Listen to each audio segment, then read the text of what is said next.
आपको एक ऐसा सीक्रेट बताता हूँ जो दुनिया के टॉप एथलीट्स, क्रिएटर्स और इवन बिलियनर्स साइलेंटली फॉलो करते हैं। और सबसे बड़ी बात, शायद आपने इसका नाम सुन रखा हो, डेट इज विंटर आर्क। और अगर आपने इसे समझ लिया ना, तो आपके पूरे डिसिप्लिन और सक्सेस का गेम चेंज हो जाएगा। देखो, अक्सर हम सोचते हैं कि डिसिप्लिन एक विल पावर का गेम है, बस मन स्ट्रांग होना चाहिए। लेकिन सच तो ये है कि डिसिप्लिन एक सिस्टम और एक एनवायरनमेंट से बनता है। और विंटर आर्क एक वही सिस्टम है जिससे आप अपने गोल्स के पीछे एकदम लेजर फोकस हो जाते हो। विंटर आर्क बेसिकली एक ट्रेनिंग फेज है जिसमें जब दुनिया चिल कर रही होती है, तब आप खुद को आइसोलेट करके अपने गोल्स पर काम करते हो, जैसे एनिमी कैरेक्टर्स जो डिसअपियर हो जाते हैं और कुछ महीनों बाद कमबैक करते हैं एकदम पावरफुल वर्जन के साथ। और हमारा ब्रेन विंटर सीजन में नेचुरली डिसिप्लिन फ्रेंडली हो जाता है, क्योंकि कोल्ड वेदर डिस्ट्रैक्शंस को कम कर देता है। आपको शायद ये पता नहीं होगा, लेकिन विंटर में आपका ब्रेन का डोपामिन लेवल नेचुरली लो होता है। इसका मतलब ये है कि आपको छोटी छोटी हैबिट्स फॉलो करना और भी आसान लगता है। लेकिन असली सवाल तो ये आता है कि लोग विंटर आर्क फॉलो क्यों करते हैं। सिंपल, जब दुनिया सो रही होती है तब ग्रोथ का सबसे बड़ा चांस होता है। टॉप एथलीट्स अपना 70% ट्रेनिंग ऑफ सीजन में करते हैं, जो उनके लिए विंटर जैसा होता है, और सीजन के टाइम पे सिर्फ पॉलिश करते हैं। मतलब असली ट्रांसफॉर्मेशन साइलेंस में होता है, स्पॉटलाइट में नहीं। विंटर आर्क आपको 3 चीजें देता है, जिसमें पहले नंबर पे आती है कंसिस्टेंसी। डेली छोटी छोटी विंस आपकी आइडेंटिटी को बदल देती हैं। हमारी दूसरी चीज आती है आइडेंटिटी शिफ्ट। आप बस क्रिकेटर बनने की कोशिश नहीं करते, आप खुद को क्रिकेटर दिखने लगते हो। और हमारी तीसरी चीज आती है अनफेयर एडवांटेज। जब समर आएगा और सब लोग शुरू करेंगे, तब आप ऑलरेडी 10 कदम आगे होंगे। रिसर्च कहती है कि क्वाइट मंथ्स में की गई मेहनत एक्टिव मंथ्स में की गई मेहनत से 3 गुना तक ज्यादा इफेक्टिव होती है, क्योंकि क्वाइट मंथ्स में डिस्ट्रैक्शंस कम होते हैं। देखो, विंटर आर्क में आप सबके गोल्स अलग होते हैं, तो उसकी वजह से आपके टास्क भी अलग हो जाते हैं। फॉर एग्जाम्पल, अगर किसी को क्रिकेटर बनना है तो ऑफ सीजन में अपना स्टैमिना बिल्ड करो, नई टेक्निक्स ट्राई करो और अपनी वीकनेस को फिक्स करो। और जब मैचेस स्टार्ट होंगे तब आप एकदम नए लेवल पे परफॉर्म करोगे। अगर किसी को कंटेंट क्रिएटर बनना है तो जब आपकी हाइप कम है तब बैच कंटेंट बनाओ, एडिटिंग की स्किल सीखो और बैकलॉग रेडी रखो, क्योंकि जब सब बाकी लोग चिल कर रहे होंगे तब आप ऑलरेडी प्रिपेयर होंगे। लेकिन अगर आप एक क्रिकेटर हो तो आपके लिए चैलेंज मैंडेटरी है। क्यों? क्योंकि देखो, मैचेस के टाइम पे तो आप पे प्रेशर होता है, लेकिन ऑफ सीजन में आपको सिर्फ अपने ग्रोथ पे फोकस करना होता है। 80% क्रिकेटर्स अपना करियर विंटर आर्क जैसे फेज को इग्नोर करके वेस्ट कर देते हैं। उन्हें लगता है कि ऑफ सीजन है, जिसका मतलब रेस्ट कर लेते हैं। पर आपका असली सिलेक्शन आपका ऑफ सीजन का ग्राइंड डिसाइड करता है। अब आपको अपना विंटर आर्क चैलेंज कैसे एग्जीक्यूट करना है प्रैक्टिकली, वो भी आपको बता देता हूँ।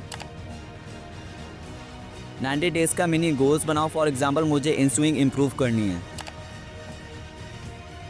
अपना एक फिक्स रूटीन सिस्टम बनाओ, सुबह प्रैक्टिस, शाम को रिव्यू।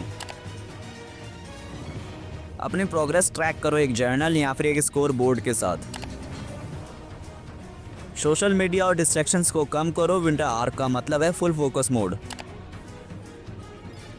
लो डोपामिन हैबिट्स अपनाओ, जैसे रीडिंग, जर्नलिंग या फिर मेडिटेशन, क्योंकि ये आपके माइंड को क्लियर रखते हैं। देखो, विंटर आर्क एक सीजन नहीं है बल्कि एक माइंडसेट है। ये वो हिडन पावर है जो सिर्फ उनको मिलती है जो अपने गोल्स के लिए साइलेंस में ग्राइंड करते हैं जब दुनिया चिल कर रही होती है। और याद रखो, लोग समर में सक्सेस देखते हैं, पर असली पावर और डिसिप्लिन विंटर में बिल्ड होते हैं। तो कौन कौन इस विंटर आर्क चैलेंज को एक्सेप्ट कर रहा है, मुझे कमेंट सेक्शन में जरूर से बताना। तो गाइस, आज की वीडियो में इतना ही। अगर आपको वीडियो वैल्यूएबल लगी हो तो इस वीडियो को लाइक करो, अपने फ्रेंड्स के साथ इस वीडियो को शेयर करो। तो अब मैं मिलता हूँ आपसे नेक्स्ट वीडियो में। So thank you guys watching this video till the end.